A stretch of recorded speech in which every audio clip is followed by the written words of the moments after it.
Welcome to easy learning 700। ये MGT 211 introduction to business की short lecture series का 33 lecture है। इसमें सबसे पहले है task of sales manager. Sales manager के कौन से टास्क होते हैं? तो सबसे पहला जो टास्क है वो है टू डिफ़ाइन करना सेल्स ऑब्जेक्टिव्स को, कि सेल्स के ऑब्जेक्टिव्स क्या हैं। और वो ऑब्जेक्टिव्स जो हैं वो सेल को बढ़ाना भी हो सकता है और सेल को कंट्रोल करना भी हो सकता है। उसके अलावा है ऑर्गेनाइजेशन ऑफ अ टीम को ऑर्गेनाइज़ करना और इम्प्लीमेंटेशन करना, प्लान्स की जो प्लान बने हुए हैं उनको इम्प्लीमेंट करना। और आखिर में है यहाँ पे जो दिया हुआ है वो है टेरिटोरी मैनेजमेंट, यानी कि जो भी इलाका अंडर में आता है सेल्स मैनेजर के उसको मैनेज करना। अच्छा, पर्सनल सेलिंग के कौन कौन से टास्क होते हैं? वो है ऑर्डर की बुकिंग करना, प्रोसेस करना, फिर ऑर्डर को बुकिंग के बाद फिर क्रिएटिव सेलिंग करना और मिशनरी सेलिंग। मिशनरी सेलिंग का क्या मतलब है? प्रोडक्ट्स को सेल करना बायर की हेल्प करते हुए। अब है पर्सनल सेलिंग प्रोसेस। इसमें है प्रोस्पेक्टिंग। प्रोस्पेक्टिंग का क्या मतलब है? फाइंड करना प्रोस्पेक्टिव कस्टमर्स को। इसके अंदर क्या क्या चीज़ें शामिल होती हैं? इंडस्ट्री की लोकेशन शामिल होती है, know about the decision maker of the organisation, के ऑर्गेनाइजेशन का डिसीजन मेकर कौन है, कौन जो डिसीजन लेता है ऑर्गेनाइजेशन के बारे में, और method of for ordering in the organisation, कौन के क्या तरीका है ऑर्डर करने का, और साइज़ क्या है ऑर्डर का, छोटा है बड़ा है, मोड क्या है पेमेंट के, किस तरीके से यानी पेमेंट होगी, कैश के थ्रू होगी, चेक के थ्रू होगी, और पास्ट प्रैक्टिसेस क्या है ऑर्गेनाइजेशन की, यानी पहले क्या क्या हो चुका है, उस ऑर्गेनाइजेशन ने क्या किया है और करंट प्रॉब्लम्स क्या हैं। अच्छा, अब टेक्निक्स फॉर प्रोस्पेक्टिंग के अंदर कौन कौन सी टेक्निक्स यूज़ होती हैं? पहली है स्नोबॉल टेक्निक। इसमें क्या होता है कि एक सेटिस्फाई कस्टमर से पूछा जाता है और ज़्यादा कस्टमर के बारे में, ताकि प्रोडक्ट सेल की जा सके।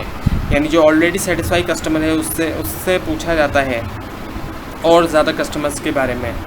और कोल्ड कन्वर्जिंग टेक्निक क्या होती है कि एवरीबडी नॉक, हर किसी का डोर जो है वो नॉक किया जाता है। अच्छा, फीचर्स क्या होते हैं प्रोस्पेक्टिव बायर के?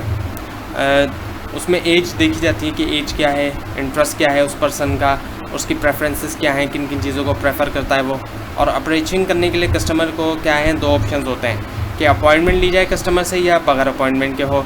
एडवांटेज क्या है अपॉइंटमेंट के? अपॉइंटमेंट ली जाएगी तो प्रॉपर हियरिंग होगी, यानी प्रॉपर तरीके से आपको सुना जाएगा और कस्टमर जो है उसको फीलिंग होगी कि उसको रिस्पेक्ट दी गई है। और डिसएडवांटेज ये है कि कस्टमर नो भी कह सकता है अपॉइंटमेंट के लिए, और सेल पर्सन जो है वो टाइम पे ना पहुँचे।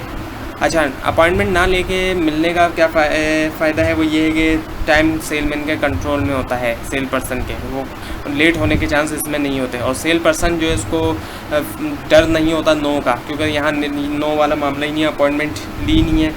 और नुकसान ये होता है कि कस्टमर ये फील करता है कि जो सेल पर्सन है वो ऑर्गेनाइज पर्सन नहीं है। अच्छा, अब क्या क्या बैरियर फेस करने पड़ सकते हैं सेल्स पर्सन को? तो जो बैरियर फेस करने पड़ते हैं कस्टमर तक पहुंचने के लिए सेल पर्सन को, वो है सिक्योरिटी गार्ड। सिक्योरिटी गार्ड रोक सकता है, रिसेप्शनिस्ट भी है और साथ में जूनियर ऑफिसर भी हैं। अब प्रेजेंटेशन जब दी जाएगी प्रोडक्ट की सेल के लिए तो उसके लिए कुछ फाइनल चेकलिस्ट होती है।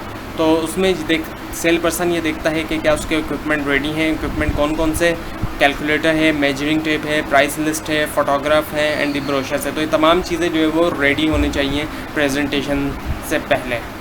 तो ये था आज का लेसन। आपको कोई भी कन्फ्यूजन है नीचे कमेंट ज़रूर कीजिए और इस पूरी सीरीज़ को देखने के लिए इस चैनल को सब्सक्राइब कीजिए। Thanks for watching.